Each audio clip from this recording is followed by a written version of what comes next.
So మరొక వార్తాపత్రిక చదివే ప్రయత్నం చేస్తాను. సో ముందుగా ఆంధ్రజ్యోతి. డాక్టర్లు ఏరి పెద్ద ఆసుపత్రిలో బదిలీ అయిన స్థానాల్లో నియామకాలు కరువు. డాక్టర్లు ఏరి అంటూ బ్యానర్ ఐటంలో ఆంధ్రజ్యోతి ప్రచురించింది. పెద్ద ఆసుపత్రిలో ఇప్పుడు ట్రాన్స్ఫర్స్ అయ్యాయి.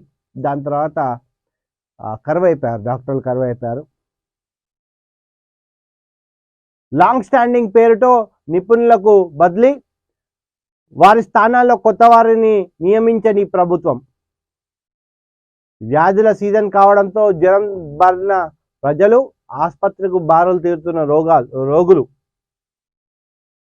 వైద్య సిబ్బంది లేమితో అందని వైద్య సేవలు, పలు విభాగాల్లో వాయిదా పడుతున్న శస్త్రచికిత్సలు. జూనియర్ పీజీ విద్యార్థులతో నెలకొంటున్న వైన్యం, ఉస్మానియాలో అన్ని విభాగాలు ఖాళీయే.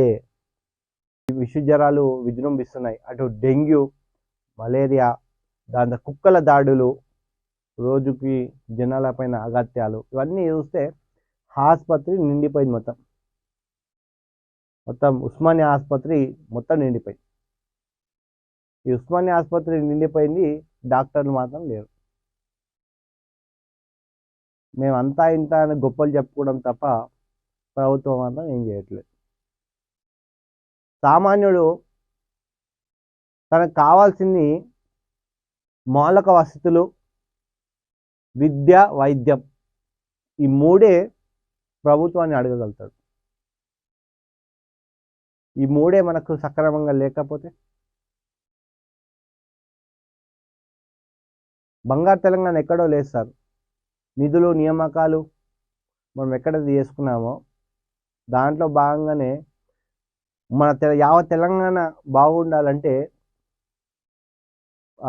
వైద్యము బాగుండాలి, విద్య బాగుండాలి. ఎక్కడైతే ఈ వైద్య, విద్య రెండు బాగుంటాయో అక్కడ మీరు చూడండి డెవలప్మెంట్ చాలా స్పీడ్గా ఉంటుంది. సో దీనిపైన మీరు దృష్టి పెట్టాల్సిన అవసరం ఎంతైనా ఉంది సార్.